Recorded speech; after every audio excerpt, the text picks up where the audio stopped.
victorious support. Thank you very much, gentlemen. Great cast on the day. I am joined by Afremu of Counterlogic Gaming after their win over NRG. And I must say, you know, everybody's saying Valentine's Day is tomorrow, but this is a weekend thing I'm hearing now. Oh, yeah, it's the weekend theme for us.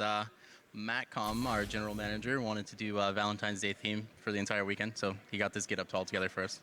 All right, is this like some extra power involved in this? Are you guys all just together as one for this Valentine's Day weekend? Well, we're undefeated in these uniforms so far, so pretty good. There you go. Enough said on that subject. Looking at this game, Afremu, I have to ask you, and do you agree, the Baron call instead of split pushing was a little bit of a crazy call, and you guys put yourself in a tight spot?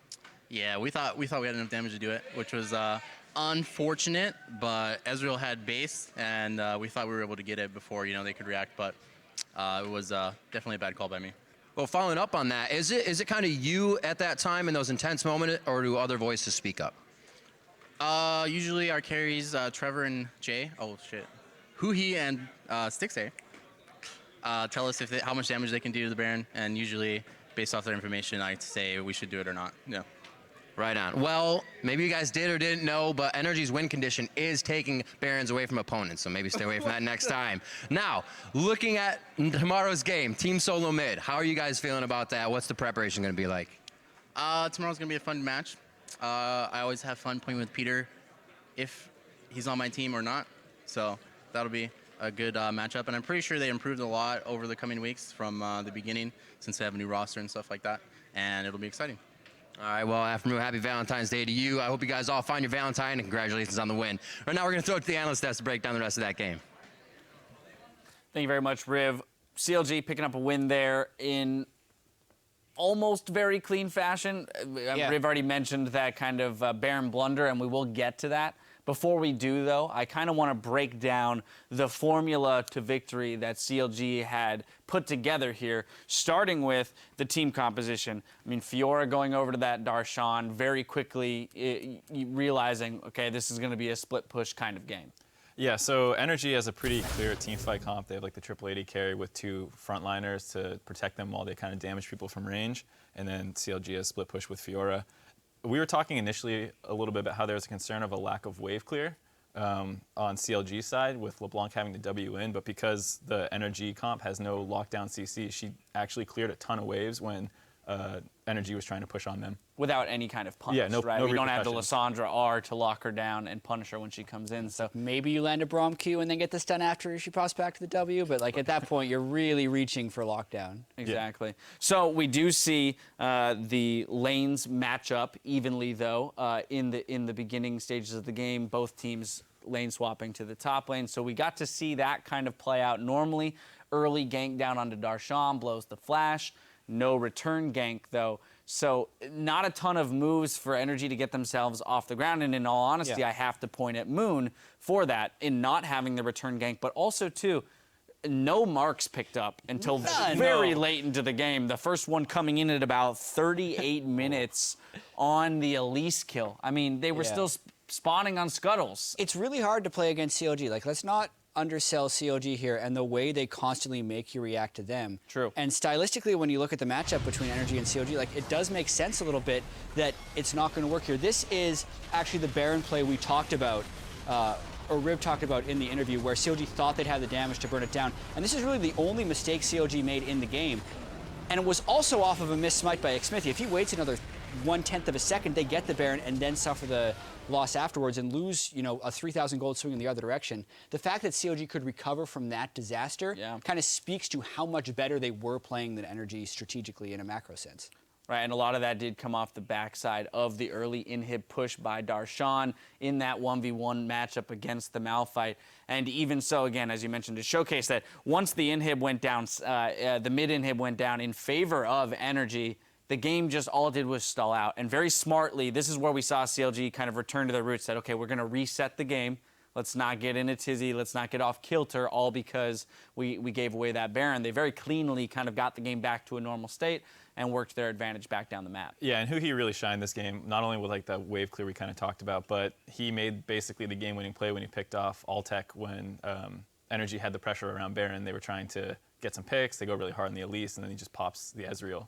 Yeah, late game LeBlanc damage, the goodness. Q, mimicked Q, followed by a W. Yeah, and then the E ended up hitting Malphite because the Ezreal was gone. Right. Yeah, didn't actually need the chain on the back end of that. I mean, that's the I guess the disadvantage that you work yourself into when you craft this 380 carry comp, and a very smart pick up there in the LeBlanc last pick by CLG, recognizing, all right, if we can remove one of these ADCs from the map pretty early on in a team fight, then their team fight becomes much less potent. Yeah, and it was a kind of a critical itemization mistake by Altec. He had not been targeted by a Fiora or a LeBlanc pretty much the whole game, and we were just commenting about how that BF sword was looking nice in his inventory, but what if he had some magic resist, whether it's a QSS or even a Hex Drinker? He could have built the components for that, which would have prevented the one-shot in that situation, and when CLG actually wins the game again, wouldn't have happened if he'd gone with a Hex Drinker. Right, yeah, and yet there it is. We saw what happens without the Hex Drinker. We'll never know what would have happened with a Hex Drinker. Yeah. Unfortunate to say the least. I do now, though, want to get your opinions then on NRG. I know they were one of your big question marks at the beginning of the day, Mark, given that they were 4-3 with the gifted victory to be 5-3, only beating one team in the top 6. Well, they've played all 9 other teams now. What's your assessment after playing CLG? I think they're a good team in terms of like their players, and I even usually like their drafts. It just seems like there's something missing in their coordination and execution. They're like, as Riv mentioned, like their game-winning play seems to be like stealing a Baron. They did it versus Tip, they did it versus Dig, they do it again here, and that's almost how they win. And aside for that, they kind of just are hard to make their own plays. They have the lowest number of first bloods actually of any team in both leagues, with only 1. Okay. And we saw Moon here struggling to get stacks. He went challenging Smite, and I didn't see him smite anyone almost the whole game. And then they had Red Trinket on Corki, and it just seemed like they're just off. If they like can get everything together, I think they'd be a really good team, but it seems just slightly off. Right, and then on CLG's side, Jad, I want to get your opinions on them, because we've seen them pick up now their 6th win, but their losses against Immortals, Cloud9, and Dignitas, those are that's a weird set of losses to have. It is, because CLG plays such a unique game, and I feel like when they're not humming on all cylinders, they could lose to anyone, but they could also potentially beat anyone. And I do want to just combo off, you said there's something missing for NRG. It's everyone speaking the same language. I feel like Conquan has to translate for Impact and GBM during the game. And that, I think, is why they're a step slow. And I think that is also why this is a terrible stylistic matchup between CLG. Right, and doesn't help with Moon. Moon's been vocal himself about the fact that he sometimes gets left out of that communication loop. Maybe that does play into this whole idea that he's the underperformer, but it's more of a team effort thing that's, it's really it's affecting him more than anything. Anyways, it's a great victory there for CLG, separating themselves from the rest of the pack. Keep it dialed right here, because League fans, we've got more action coming your way with Cloud9 versus Liquid. Stay with us. You're watching the North American LCS.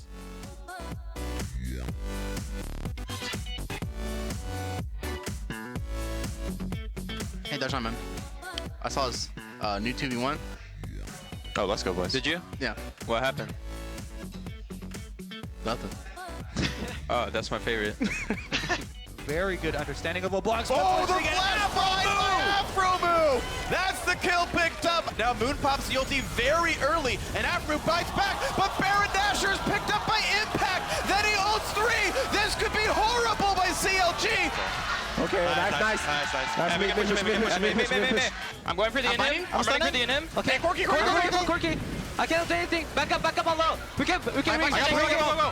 I'm going to re-engage. Who he know? Oh my god, he's gonna kill Impact anyway, but he doesn't deserve it. No, he's not! Oh my god, he is! And they're inside the base. Darshan a bit low, gets a heal, gets the pickoff, gets the 4th kill.